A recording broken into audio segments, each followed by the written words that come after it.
News 18 India आपके साथ मैं हूं रवि ठाकुर। यूपी के पूर्व मुख्यमंत्री और समाजवादी पार्टी के अध्यक्ष अखिलेश यादव के एक बयान पर सियासी घमासान खड़ा हो गया है। कल हरदोई में हुई रैली में अखिलेश यादव ने जिन्ना की तुलना महात्मा गांधी, सरदार पटेल और जवाहरलाल नेहरू से करते हुए कहा कि उन्होंने आजादी दिलाई। अखिलेश यादव ने कहा कि महात्मा गांधी, जवाहरलाल नेहरू, जिन्ना एक ही संस्था से पढ़कर निकले, वकील बने और देश को आजादी दिलाई। अखिलेश यादव के बयान पर बीजेपी ने उन्हें घेर लिया है और माफी मांगने की मांग की है। सरदार पटेल जी, राष्ट्रपिता महात्मा गांधी, जवाहरलाल नेहरू, जिन्ना एक ही संस्था में पढ़ करके बैरिस्टर बन करके आए थे। एक ही जगह पर पढ़ाई लिखाई की उन्होंने, वो बैरिस्टर बने, उन्होंने आजादी दिलाई। उन्हें किसी भी तरीके से किसी का भी संघर्ष करना पड़ा होगा तो वो पीछे नहीं हटे। भाइयों बहनों, एक वक्तव्य अत्यंत शर्मनाक है।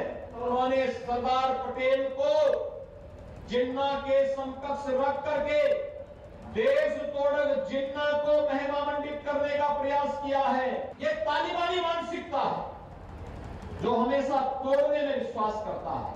राष्ट्रीय अध्यक्ष को अपने इस कृत्य के लिए प्रदेश की जनता से माफी मांगनी चाहिए, देश की जनता से माफी मांगनी चाहिए। तो इस बयान के बाद घमासान छिड़ गया। चलिए इस खबर पे और ज्यादा जानकारी के लिए सीधा रुक करते हैं। मेरे सहयोगी अमित सिंह हमारे साथ बने हुए। अमित, सियासत में कोई भी बयान जब दिया जाता है तो वो ऐसे नहीं दिया जाता, उसके मायने होते हैं। तो जो अखिलेश कहना चाहते थे वो उन्होंने कह दिया और बीजेपी को जो चाहिए था वो उनको मिल गया। ये माने इस बयान के बाद?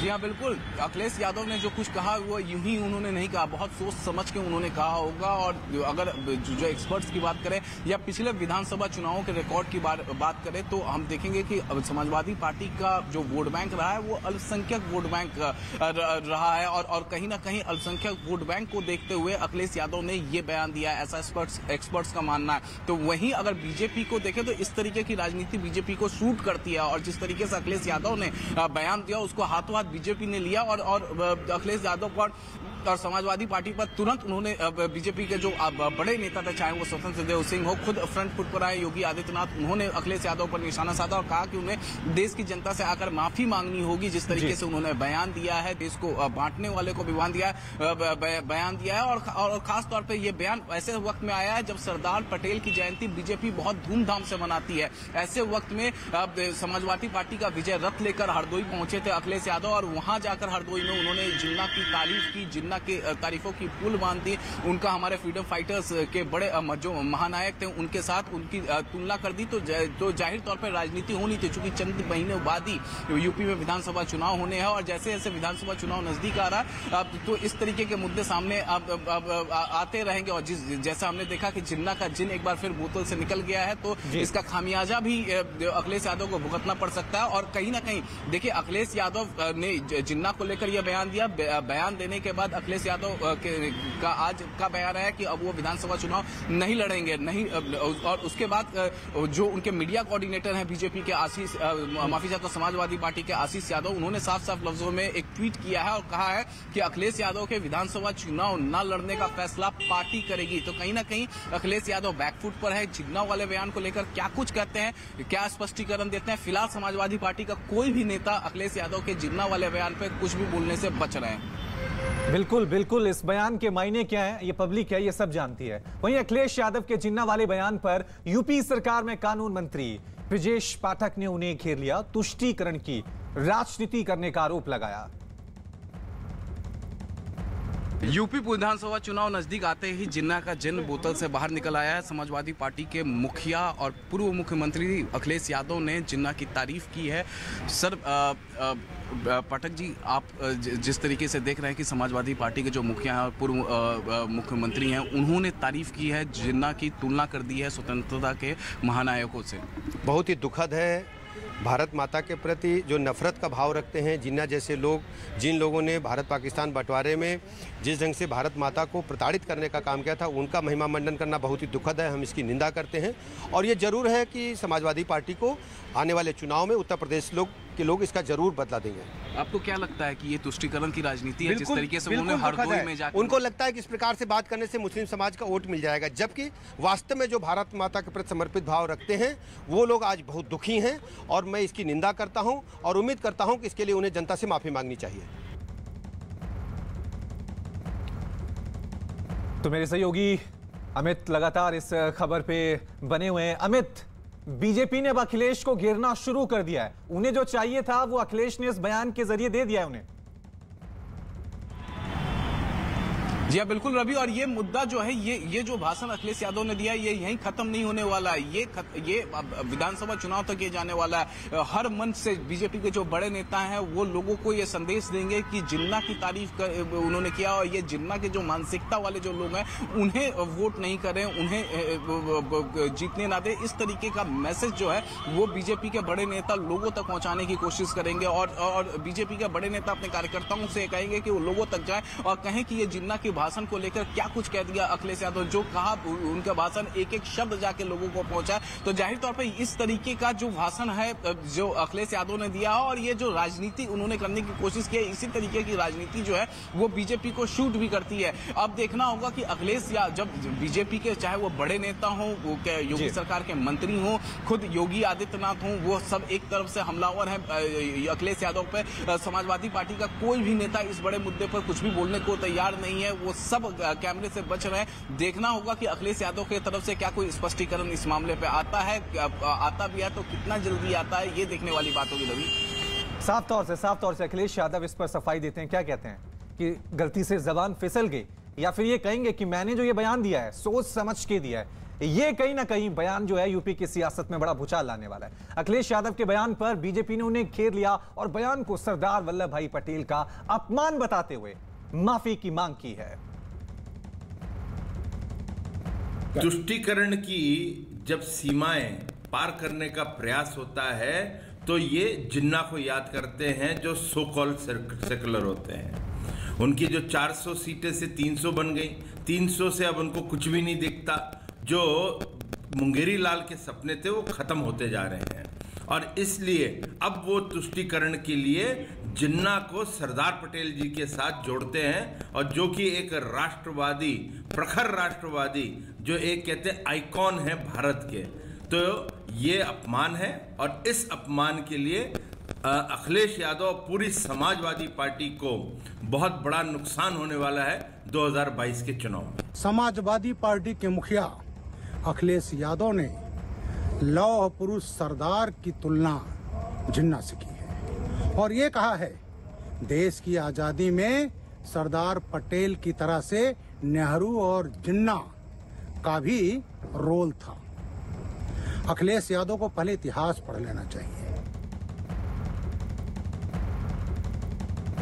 तो यूपी की सियासत में जिन्ना का जिन्न एक बार फिर बाहर आ गया है। अमित, मेरे सहयोगी लगातार बने हुए हैं, लगातार इस बयान पर हम विश्लेषण कर रहे हैं। अमित, जाहिर सी बात है जब भी यूपी में चुनाव आते हैं, चाहे वो लोकसभा के हो, विधानसभा के हो, पाकिस्तान की एंट्री होती है, हिंदू मुसलमान की एंट्री होती है, जिन्ना की एंट्री हर बार होती है, और जिन्ना की एंट्री इस बार खुद अखिलेश यादव के जरिए हुई है। लेकिन बड़ा सवाल है, जो विकास के मुद्दे होते हैं, रोजगार के मुद्दे होते हैं, महंगाई के मुद्दे होते हैं, इन बयानों की वजह से कहीं पीछे चले जाते हैं। जी हाँ, बिल्कुल। और देखिए, इस बार जो जिन्ना की एंट्री हुई है ये खुद कोई और नहीं बल्कि अखिलेश यादव ही। और अखिलेश यादव बार बार अपने बयान में कहते हैं कि अगर बीजेपी को कोई उत्तर प्रदेश में टक्कर दे रहा है तो उनकी ही पार्टी दे रही है, समाजवादी पार्टी दे रही है। और जिन्ना को अगर इस बार बोतल से कोई निकाला है तो अखिलेश यादव ने ही निकाला है। और एक्सपर्ट से अगर हम बात करें तो विशेषज्ञों का कहना है कि इसलिए इन्होंने किया क्योंकि उनका जो पुराना ट्रैक रिकॉर्ड देखा जाए, पुराने विधानसभा चुनाव देखा जाए, तो समाजवादी पार्टी के जो बड़े वोट बैंक है वो अल्पसंख्यक वोटर है। कहीं ना कहीं अल्पसंख्यक वोटरों को साधने के लिए अखिलेश यादव ने इस तरीके का बयान दिया है। ये एक सोची समझी रणनीति के तहत उनका ये बयान देखा जा रहा है, क्योंकि एक्सपर्ट्स का ये कहना है। तो वहीं एक तरफ जहां वो अल्पसंख्यक वोटरों को लेकर इस तरीके का बयान सामने आ रहा है जो एक्सपर्ट्स बता रहे हैं, तो वहीं बीजेपी जो है बहुसंख्यक वोटरों को लेकर राजनीति करती है। तो जाहिर तौर पर बीजेपी को इस तरीके की राजनीति शूट करती है, और यही वजह है जैसे ही अखिलेश यादव ने जिन्ना की बात की, जिन्ना की तारीफ की, और उसके बाद और देखिए सबसे बड़ी बात की जिन्ना की तारीफ अखिलेश यादव ने कब की, जब बीजेपी पूरे देश में धूमधाम से सरदार पटेल की जयंती मना रही थी, उसी वक्त हरदोई में अखिलेश यादव ने यह बयान दे दिया और जिसको हाथों हाथ बीजेपी ने ले लिया और सीधा सीधा निशाना जो है बीजेपी के जितने बड़े नेता थे वो अखिलेश यादव को करने लगे और उनसे कहने लगे कि हाँ जो उन्होंने बयान दिया है वो जनता के सामने जाए और उसी को लेकर माफी मांगे। बिल्कुल बीजेपी इस बयान को छोड़ने वाली नहीं है, इस मुद्दे को आगे ले जाने वाली है क्योंकि बीजेपी को ये सूट करती है इस तरह की सियासत। हरदोई की रैली में अखिलेश यादव ने जिन्ना को लेकर क्या बयान दिया था, आइए आपको एक बार फिर सुनवाते हैं।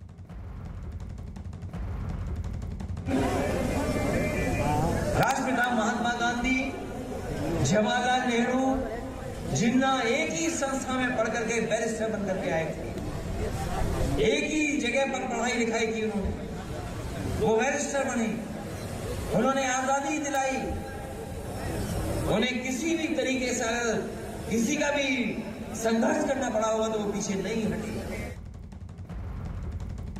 वहीं अखिलेश यादव के बयान पर यूपी सरकार में मंत्री मोहसिन रजा ने उन्हें घेर लिया और अखिलेश यादव पर देश के महापुरुषों का अपमान करने का आरोप लगाते हुए माफी की मांग की।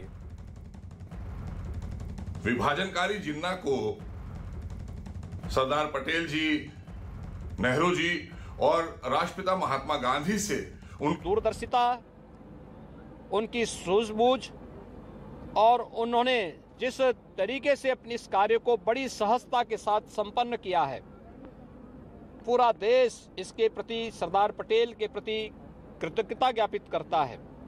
लेकिन कुछ लोग ऐसे हैं जो अपनी विभाजनकारी मानसिकता से अभी भी बाज नहीं आ रहे हैं और समाजवादी पार्टी के अध्यक्ष ने कल दिया हुआ अपना वक्तव्य इसी बात को प्रदर्शित करता है। उनको देश की जनता से माफी मांगनी चाहिए अपने इस कृत्य के लिए। जिन्ना को महिमा मंडन के लिए उनको देश की जनता से माफी मांगनी चाहिए। चुनाव लड़ेंगे क्या? चुनाव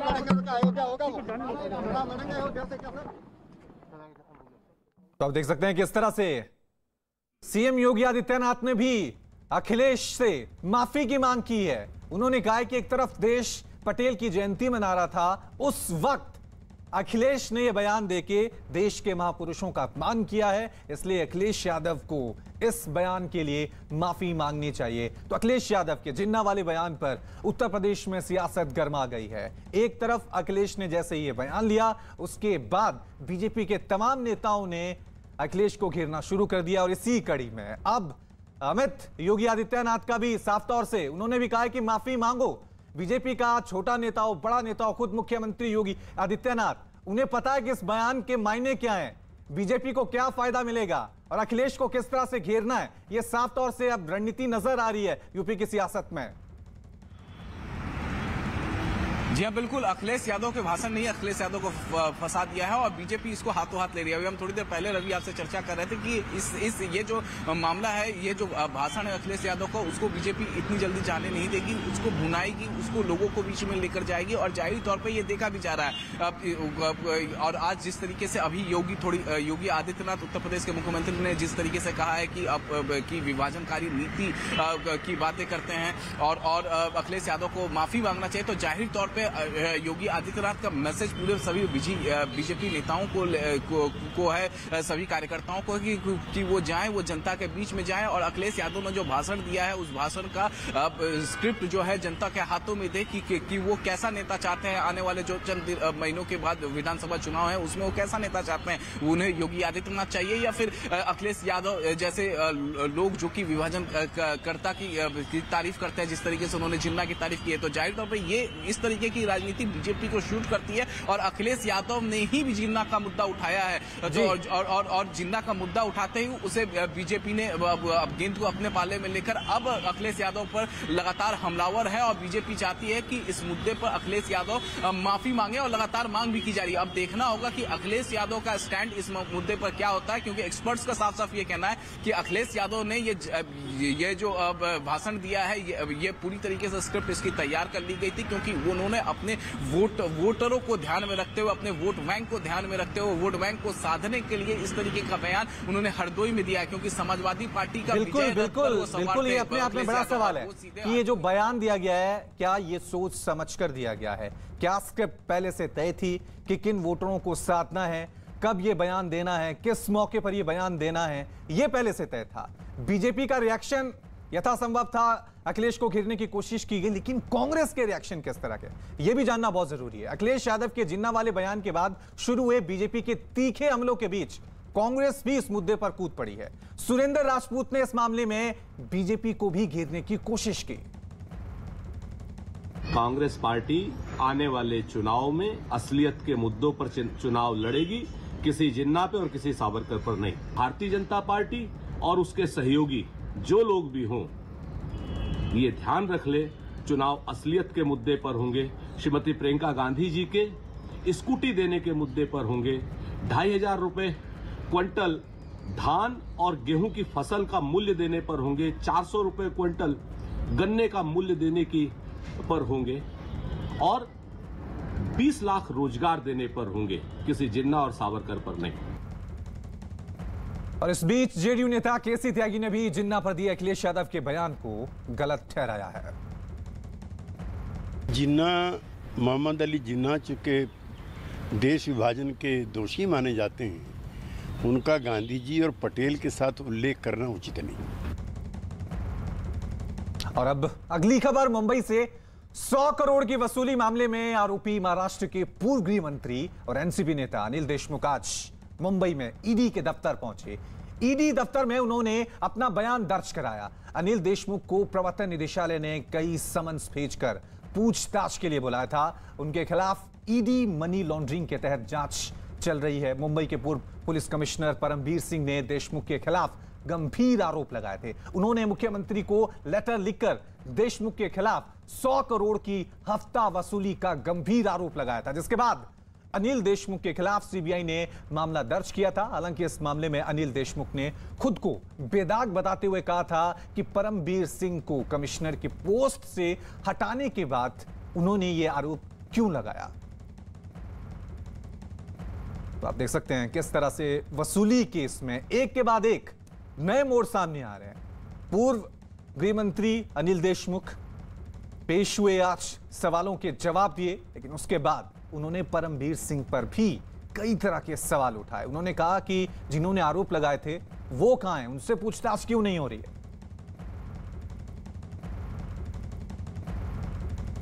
महाराष्ट्र के पूर्व गृह मंत्री अनिल देशमुख आखिरकार मुंबई के ईडी दफ्तर के अधिकारियों के सामने पेश हुए हैं।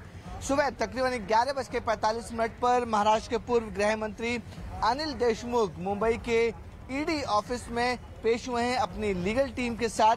आपको बताना चाहेंगे कि पिछले कई महीनों से अनिल देशमुख को जांच एजेंसी ईडी लगातार समन जारी कर रही थी। जो 100 करोड़ रुपए की वसूली का मामला था, उसमें जांच agency ED money laundering act के तहत जांच कर रही थी और उसी के तहत बार बार अनिल देशमुख को समन कर अपना स्टेटमेंट दर्ज कराने की बात कही जा रही थी, लेकिन किसी भी स्टेटमेंट का अनिल देशमुख ने जवाब नहीं दिया था।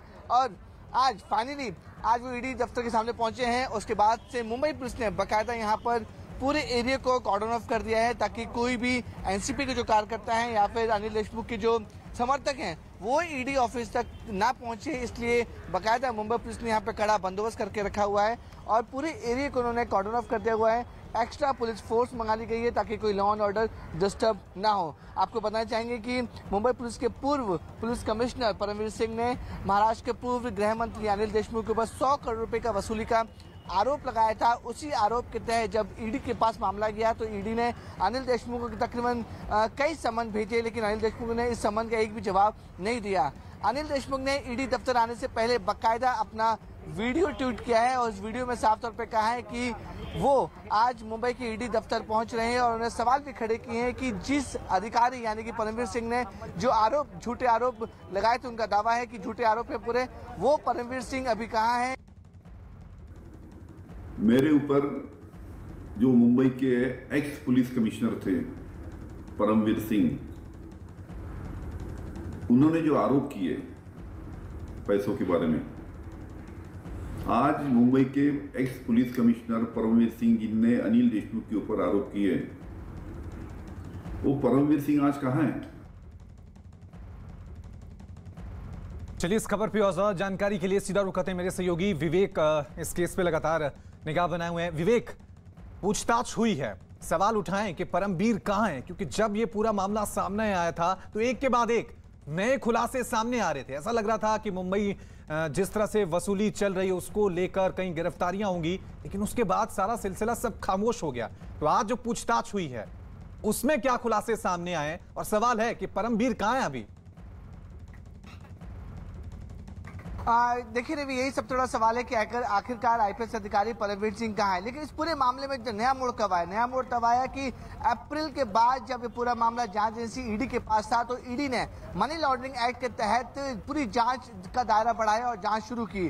और बाकायदा ईडी ने यहाँ पर महाराष्ट्र के पूर्व गृह मंत्री अनिल देशमुख की तकरीबन 4.5 करोड़ रुपए की प्रॉपर्टी भी सीज की है। लेकिन बार बार आपको बताना चाहेंगे कि ईडी ने तकरीबन 4 समन्स जारी किए थे अनिल देशमुख के ऊपर, लेकिन चारों समन्स का अनिल देशमुख ने जवाब नहीं दिया। बार बार हर बार यही कहते रहे कि मामला हाई कोर्ट और सुप्रीम कोर्ट में एफआईआर स्क्वॉश के लिए डाला गया है, जब तक वहां से ऑर्डर नहीं आ जाता वो इस मामले में ईडी के सामने पेश नहीं होंगे। लेकिन अब देखिए, आप समय देखिए, कल जब सीबीआई ने इस पूरे मामले में 100 करोड़ की वसूली के मामले में अनिल देशमुख के करीबी संतोष जगताप को गिरफ्तार कर लेती है। गिरफ्तार करने के बाद एक पहली गिरफ्तारी होती है इस पूरे मामले में। और लेकिन ईडी इस पूरे मामले में अब तक 2 लोग को गिरफ्तार कर चुकी है, जिसमें अनिल देशमुख की पर्सनल सेक्रेटरी और पीए पर्सनल असिस्टेंट 2 लोग को पहले गिरफ्तार कर चुकी है। तो कहीं ना कहीं अनिल देशमुख का प्रेशर लगातार बन रहा था कि वो सामने आए, कहीं जांच एजेंसी उनके खिलाफ कोई बड़ी कानूनी कार्रवाई ना कर दे। उसी की वजह से आज अनिल देशमुख खुद मुंबई के ईडी दफ्तर पहुंचे हैं। 11:45 पर ईडी दफ्तर पहुंचे हैं और ईडी दफ्तर पहुंचने से पहले बाकायदा उन्होंने ट्वीट किया, वीडियो जारी किया और ये सवाल पूछा कि आखिरकार जिस आईपीएस अधिकारी परमवीर सिंह ने उनके ऊपर 100 करोड़ रुपए लेने का वसूली का आरोप लगाया था, वो आखिर कहाँ है। रवि, मैं अब इस समय ईडी ऑफिस के बाहर खड़े हैं, लेकिन आपको दृश्य दिखाना चाहेंगे किस तरीके से मुंबई पुलिस का जो है वो काफी कड़ा बंदोबस्त यहाँ पे हुआ है, ताकि लॉ एंड ऑर्डर कोई डिस्टर्ब ना हो। इसलिए पूरी कोशिश की जा रही है कि जब अनिल देशमुख जब बाहर निकलेंगे तो उसके चलते उनके जो कार्यकर्ता या जो उनके समर्थक हैं वो यहाँ पे ना पहुंचे। रवि, ठीक है विवेक, बने रहें आपसे, लगातार हम आपसे अपडेट लेते रहेंगे। वहीं बीजेपी प्रवक्ता राम कदम ने अनिल देशमुख पर आरोप लगाते हुए कहा कि आखिरकार 6 समन्स जारी होने के बाद अनिल देशमुख ईडी के दफ्तर में आज पहुंचे हैं। बॉम्बे हाई कोर्ट और सुप्रीम कोर्ट से जब उन्हें कोई राहत नहीं मिली, तब मजबूरी में वो ईडी के समक्ष पेश हुए। ईडी के 6 समन्स के बाद और मुंबई न्यायपालिका, देश की सर्वोच्च न्यायपालिका, सभी जगह पर किसी भी प्रकार का रिलीफ न मिलने के कारण आखिर मजबूरन पूर्व गृह मंत्री जी को ईडी के सामने जाना पड़ा। अब ये महाराष्ट्र के तीनों दल और पूरी सरकार उनका बचाव किस कारण कर रही थी कि क्या कहीं अनिल देशमुख जी से मुख से महीने के 100 करोड़ रुपए की वसूली के कौन कौन साझेदार हैं, कौन से नेता को कितने पैसे मिलते थे, क्या यह जानकारी देश और लोगों के सामने न आए, इस कारण पूरी की पूरी सरकार उन्हें बचा रही थी। और चलिए खबरों में आगे बढ़ते हैं। क्रूज ड्रग्स केस में सियासत लगातार गर्माती जा रही है। इन सब के बीच महाराष्ट्र के मंत्री नवाब मलिक ने राज्य के पूर्व मुख्यमंत्री देवेंद्र फडणवीस और उनकी पत्नी पर गंभीर आरोप लगाए। मलिक का आरोप है कि राज्य में फडणवीस के इशारे पर ड्रग्स का खेल चल रहा है और उनकी पत्नी के संबंध ड्रग्स पैडलर से भी हैं। बड़ा आरोप उन्होंने लगाया। नवाब मलिक ने आरोप लगाते हुए यहां पर कहा है कि पूर्व मुख्यमंत्री देवेंद्र फडणवीस और उनकी पत्नी के संबंध ड्रग्स पैडलर से हैं। वहीं इन आरोपों पर देवेंद्र फडणवीस ने भी प्रेस कॉन्फ्रेंस कर पलटवार किया है, जिसमें उन्होंने अपने ऊपर और पत्नी पर लगाए सारे आरोपों को सिरे से खारिज कर दिया।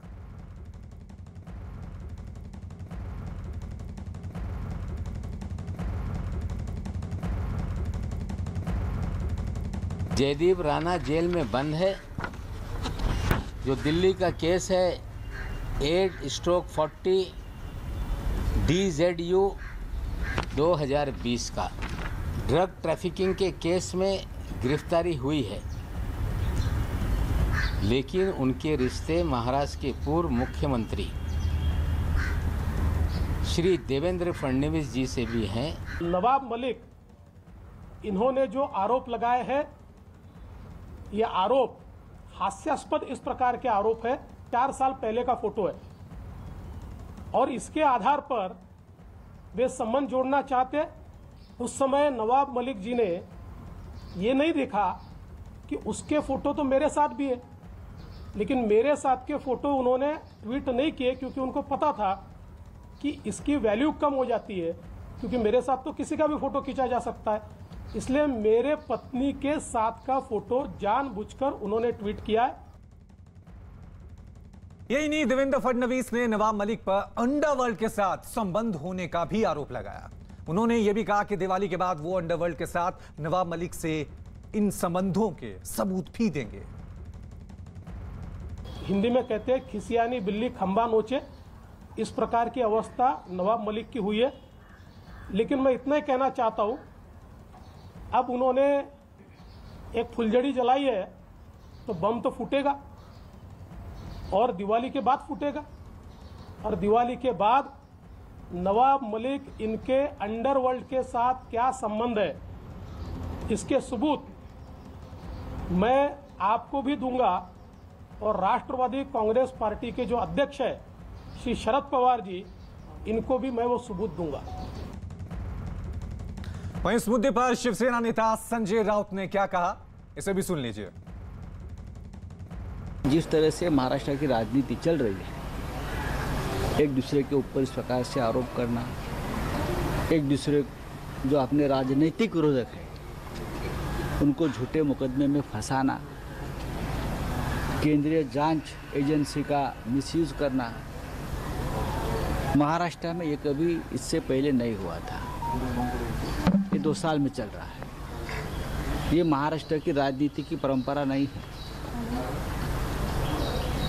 अब पवार साहब को भी उसमें घिसट लिया, पवार साहब के ऊपर भी आरोप करने लगे लोग। लेकिन मैं इतना ही कहूँगा हमारे सामने वाले लोगों को कि जिसके घर शीशे के होते हैं वो दूसरे पर पत्थर नहीं फेंका करते। अगर आप हमारे तरफ पत्थर फेंकोगे तो हमारे हाथ में भी पत्थर है। एनसीबी के जोनल डायरेक्टर समीर वानखड़े ने राष्ट्रीय अनुसूचित जाति आयोग के अध्यक्ष विजय सांपला से मुलाकात की। न्यूज 18 के एहतेशाम खान की रिपोर्ट है कि इस मुलाकात के दौरान समीर वानखड़े ने जाति से जुड़े कुछ दस्तावेज भी आयोग के सामने रखे।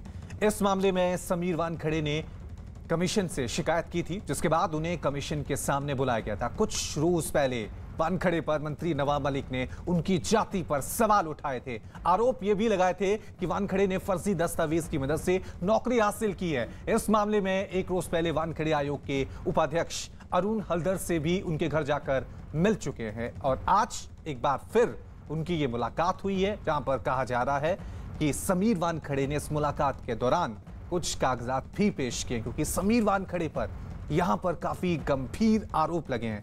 नवाब मलिक जो महाराष्ट्र सरकार में मंत्री हैं, उन्होंने गंभीर आरोप लगाते हुए कहा है कि फर्जी दस्तावेज के जरिए समीर वानखड़े ने यह नौकरी हासिल की है। देखना यह है कि जो आरोप लगे हैं, क्या उन तमाम आरोपों से समीर वानखड़े बरी हो पाते हैं या फिर कुछ और नए खुलासे सामने आते हैं। जो कोई भी ऑनरेबल हमारे जो कमीशन है, एससी कमीशन है, जो कोई भी डॉक्यूमेंट्स उन्होंने मांगा है, जो कोई भी तथ्य मांगा है, तो उनके सामने प्रस्तुत किया गया है अभी। और जो मेरी शिकायत है, जो मेरी कंप्लेंट है, उसकी वेरिफिकेशन भी होगी, और जल्द आपको ऑनरेबल चेयरपर्सन सर उसका जवाब। और चलिए इस खबर पे और ज्यादा जानकारी के लिए सीधा रुक करते हैं। इस वक्त मेरे साथ मेरे सहयोगी एहतेशाम बने हुए हैं। एहतेशाम, जिस तरह से ये पूरा मामला आगे बढ़ता जा रहा है, उससे ये तो साफ हो गया है कि समीर वानखड़े की मुश्किलें कम नहीं हो रही हैं। उनको अब आयोग के दफ्तर जाना पड़ रहा है, वहां पर अपने दस्तावेज जो हैं वो पेश करने पड़ रहे हैं। जो दस्तावेज दिए गए हैं समीर की तरफ से, क्या आयोग उनसे संतुष्ट है? देखिए, आज ही उन्होंने ये सारे दस्तावेज आयोग को दिए हैं और आयोग ने महाराष्ट्र सरकार को भी नोटिस जारी करके जवाब मांगा है कि जो आरोप लगाए हैं, जो शिकायत दर्ज करी है समीर वानखेड़े ने, उसके ऊपर महाराष्ट्र सरकार का क्या कहना है। तो चीफ सेक्रेटरी से इससे पर जवाब मांगा गया है। 29 तारीख को ही नोटिस इशू हुआ था, तो अभी जवाब का इंतजार है। उसके बाद जो कमीशन है वो दोनों के दस्तावेज देखेगा। जो शिकायत की गई है समीर वानखेड़े की तरफ से, उसको भी देखा जाएगा कि उनका ये कहना है कि उनको इस पूरे मुकदमे में फर्जी तरीके से फंसाया जा रहा है और उनके जो डॉक्यूमेंट्स हैं उसमें कहीं भी कोई खामी नहीं है और वो अपनी जाति को लेकर बिल्कुल पुख्ता तरीके से उनके पास उनके दस्तावेज हैं जिसको वो पेश करना चाहते हैं और आज उन्होंने वो कमीशन के सामने दिया है। अब इसका जायजा कमीशन लेगा और उसके बाद कमीशन किसी निष्कर्ष पर पहुंचेगा। लेकिन आज जो हमारी बात हुई कमीशन के चेयरमैन से, उनका ये कहना है कि हम दोनों पक्षों की बात देखेंगे, समझेंगे और उसके बाद कोई फैसला लेंगे। हाँ, अगर कोई इनके खिलाफ कार्रवाई होती है गलत तरीके से तो उसको रोका जाएगा।